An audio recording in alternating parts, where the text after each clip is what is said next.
안녕하세요, 양스텔라입니다. 오늘도 함께 해주셔서 감사합니다. 2023년 한 해 여러분들 가정에 좋은 일들만 생기길 진심으로 바라고요. 어려운 경제 상황에서도 무엇보다 건강하게 보내셨으면 좋겠습니다. 국회 일정이 늦어지면서 2022년 마지막까지 뒤늦게 결정된 바뀌는 정책들이 많은데요. 올해 새롭게 변경되는 복지와 관련된 정책들은 지난 영상들 참조하시고, 오늘은 복지제도 외에 알아두면 도움이 될 만한 당장 1월 1일부터 바뀌는 제도들을 설명드리겠습니다. 시청하시기 전에 좋아요만 한번 눌러주세요. 먼저 1월 1일부터 여러가지 세금과 관련된 법들이 바뀌는데요. 주식 거래를 할 때 내는 증권거래 세율이 낮아집니다. 코스피는 작년 0.08%에서 0.05%로 인하되고 2025년에는 0%까지 완전히 세금이 없어지고요. 코스닥은 작년 0.23%에서 올해부터 0.2%로 인하되고 2025년까지 0.15%까지 줄어듭니다. 그리고 제주도 면세점에 에서 구입할 수 있는 금액이 늘어나고요. 술은 2병까지 구입할 수 있습니다. 아이를 3명 이상 키우는 다자녀 가구는 자동차를 구매할 때 300만원까지 개별 소비세를 면제받을 수 있게 되고요. 전체 가정자녀의 수능 응시료나 대학 입학 전용료로 지출한 금액도 15% 세액공제를 받을 수 있게 됩니다. 또한 자녀 1인당 15만원의 세액공제 혜택을 주는 자녀 세액공제 대상 나이는 만 7세에서 만 8세 이상으로 올라갑니다. 두 번째로 국민연금 수령 나이가 2023년부터는 만 62세에서 만 63세로 변경되는데요. 그래서 올해 만 62세가 되는 61년생 분들은 1년 동안 연금 공백이 생깁니다. 61년생이신 분들이 국민연금을 올해 받기 위해서는 조기노령연금을 신청하면 되는데요. 그러면 6%가 깎인 금액으로 평생 수령해야 하는 단점이 있습니다. 당장 생활비가 부족한 분들이나 요즘같이 금리가 높은 시기에는 일찍 받아서 재투자하는 방법도 있겠지만 평균 수명이 늘어나서 앞으로도 노후 기간이 길다는 점 고려하셔서 본인의 상황에 맞게 결정하시면 좋겠습니다. 다음으로 예전에 현금영수증 발급을 안 해주는 곳을 신고하면 포상금을 주는 제도에 대해 설명드린 적이 있었는데요. 국세청의 현금영수증 발급 위반 신고 및 포상금 지급 현황 자료에 따르면 2021년에만 현금영수증 발급 위반 신고가 38,039건이나 있었고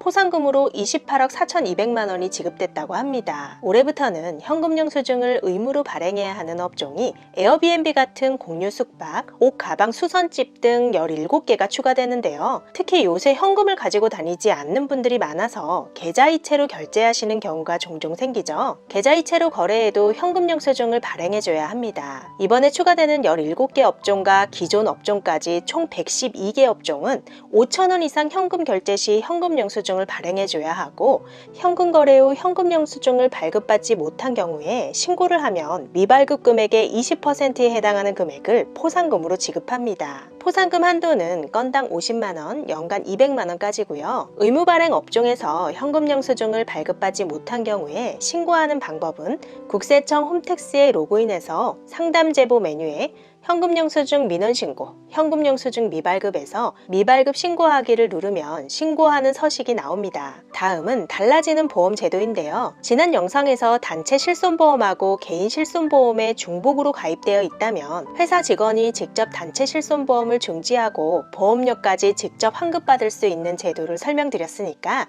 해당 영상 참고하시면 좋겠습니다. 그리고 개인 퇴직연금을 통해 받을 수 있는 세액공제 납입 한도가 기존 연금저축 400만원에서 600만원으로 늘어나고 소득에 따른 납입 한도도 없어지고요. 보험 사기 신고 포상금은 2배로 늘어납니다. 자동차 보험은 이제부터 소비자들이 보험금을 받기가 더 어려워질 것 같은데요. 먼저 상급병실 입원료 기준이 바뀌면서 지금까지는 병원에 일반 병실이 없어서 부득이하게 비싼 상급병실을 이용해도 보험금이 지급됐지만, 이제는 상급병실 입원료 인정 대상에서 동네 병원을 제외하면서 동네 병원의 상급병실 입원 시에는 보험금 지급이 안 됩니다. 그 이유는 일부러 동네 병원에서 상급병실만 만들어서 비싼 입원료를 청구하기 때문이라고 하네요. 그리고 가벼운 교통사고로 타박상 정도인데도 입원해서 보험금 청구하는 사례가 많아지면서 앞으로는 4주를 초과하는 병원 진료를 원한다면 진단서를 추가로 제출해야 합니다. 얼마 전 소개해드렸던 친환경 부품으로 교체 시 보험료를 할인받을 수 있는 제도는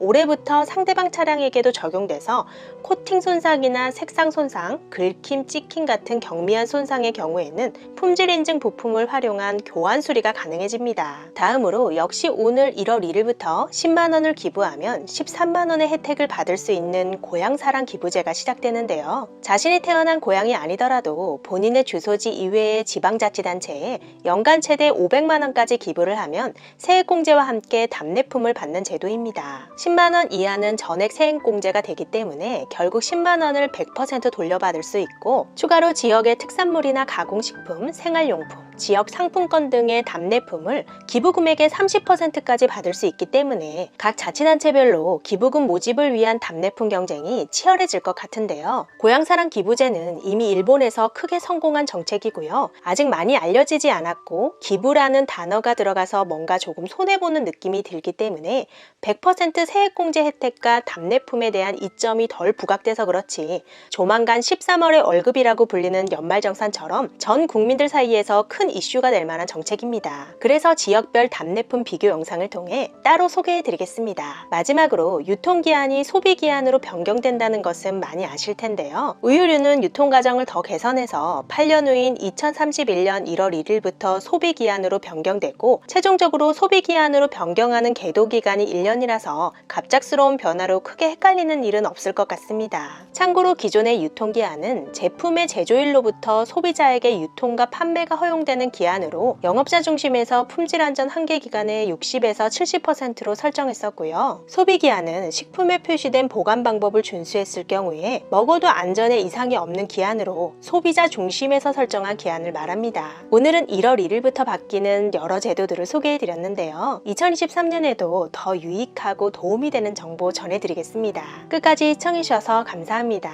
영상이 유익했다면 주변 분들에게 공유해주시고 다음 영상에서 우리 또 만나요. 오늘도 행복하세요.